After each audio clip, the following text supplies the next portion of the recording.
నన్ను ఆపేదానికి మీ ఇన్వెస్టర్ జగన్మోహన్ రెడ్డి గారు ఆనాడు జియో 1 తీసుకొచ్చాడు. ఆ రోజే చెప్పా మడిచి ఎక్కడ పెడతావు పెట్టుకోపో అని.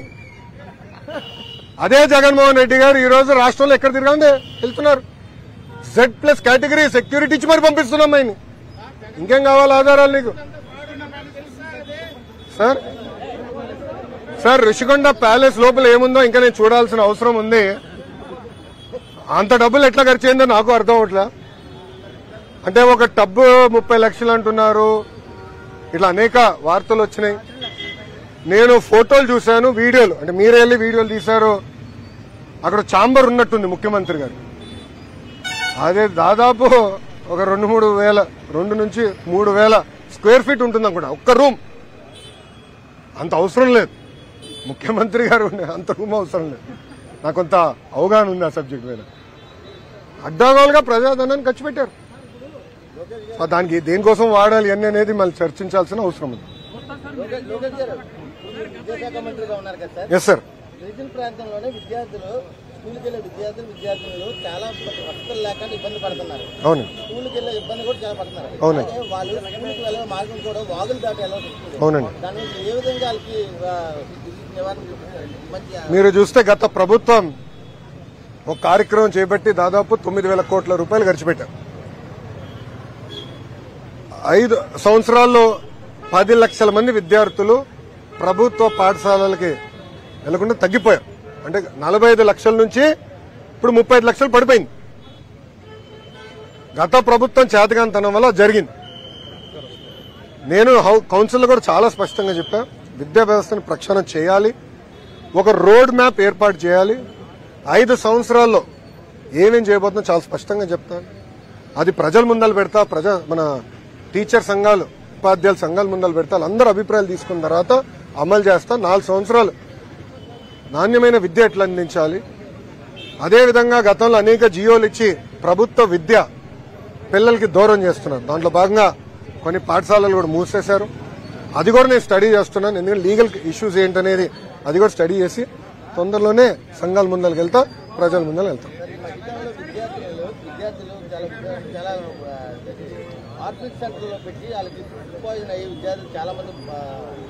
అవును, 3 విద్యార్థులు కూడా చనిపోయారు. అవును.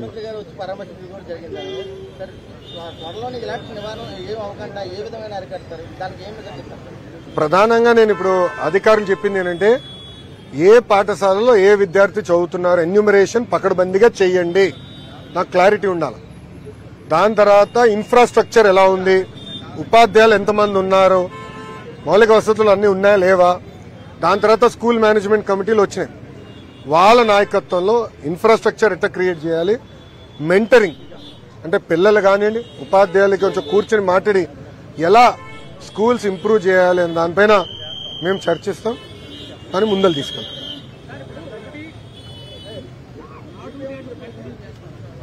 సార్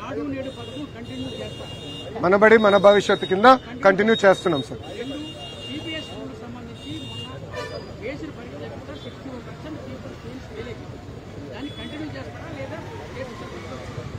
నాకన్నా ఫాస్ట్ గా మీకే న్యూస్ వస్తుంది.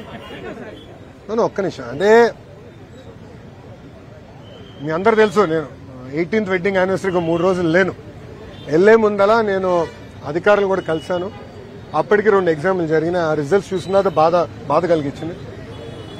సంస్కరణలు తీసుకొచ్చినప్పుడు, ప్రత్యేకంగా విద్యారంగంలో సంస్కరణలు తీసుకొచ్చినప్పుడు కొంచెం ఆలోచించి ఒక పద్ధతి ప్రకారం తీసుకురాలి. నేను మంత్రి అయిన వెంటనే అధికారులు వచ్చి గత ప్రభుత్వం 1000 ప్రభుత్వ పాఠశాలలో సిబిఎస్ఈ సిలబసే కాదు సిబిఎస్ఈ ఎగ్జామ్స్ కి వెళ్లాలని నిర్ణయం తీసుకుంది అని అడిగారు. నేను కూడా సిబిఎస్ఈలో చదివినోడిని. 10th లో సిబిఎస్ఈ బోర్డ్ ఎగ్జామ్ అపియర్ అయ్యా. నాకు తెలుసు ఎంత కష్టంగా ఉంటుందని. అప్పుడు నేను అడిగాను, ప్రిపరేటరీ వర్క్ జరిగిందా, యూనిట్ టెస్టులు జరిగినాయా, క్వార్టర్లీ టెస్టులు జరిగినాయా, ప్రీ ఫైనల్స్ మనం నిర్వహించాలి కదా, ఏమన్నా ప్రిపేర్డ్నెస్ టెస్ట్ చేశారా అని అధికారులు అడిగారు. లేదండి గత ప్రభుత్వం ఏకపక్ష నిర్ణయం తీసుకుందన్నారు. అప్పుడు నేను అధికారులు కోరిందంటే లెట్ us డూ అసెస్మెంట్. ఇప్పుడు పిల్లలు డైరెక్ట్ గా ఎస్ఎస్సీ ఎగ్జామినేషన్ తీసుకెళ్లి సిబిఎస్ఈలో వితౌట్ ఎనీ ప్రిపరేషన్ పడేస్తే పిల్లలు చాలా ఇబ్బంది పడతారు. పొరపాటున ఎవరన్నా ఫెయిల్ అవుతే జీవితాంతం ఆ బాధ ఆవేదన వాళ్ళు ఉంటుంది. మనం కూడా చూసాం గతంలో కొంతమంది విద్యార్థులు ఒక్క సబ్జెక్ట్ ఫెయిల్ అయినందుకు ఆత్మహత్య కూడా చేసుకున్నారు. నేను పాదయాత్రలో చూశాను. ఆనాడు నేనే చెప్పా, అరే మంగళగిరిలో ఓడిపోయా ఏమవుదు, మళ్ళీ 5 సంవత్సరాలు నేను కష్టపడితే అక్కడనే గెలుస్తాను. అదే నిజమే. సో విద్యార్థుల భవిష్యత్తు అనేది చాలా కీలకమైంది, చాలా జాగ్రత్తగా ఉండాలి. వాళ్ళ 2 ఎగ్జాంపుల్ నేను రిజల్ట్ చూసాను, మిగతా ఎగ్జామ్స్ రిజల్ట్స్ ఆనాటికి రాలేదు. దాని తర్వాత నేను కేబినెట్ మీటింగ్ జరిగింది, మళ్ళీ ఇటు వచ్చేసాను. రేపు ఎల్లుండి వాళ్ళతో సమీక్ష చేస్తాను, దాని తర్వాత ఒక నిర్ణయం తీసుకుంటాం. కానీ సంస్కరణలు ఏం తీసుకొచ్చినా ఎన్డీఏ ప్రభుత్వం ఒక పద్ధతి ప్రకారం అమలు చేస్తాం.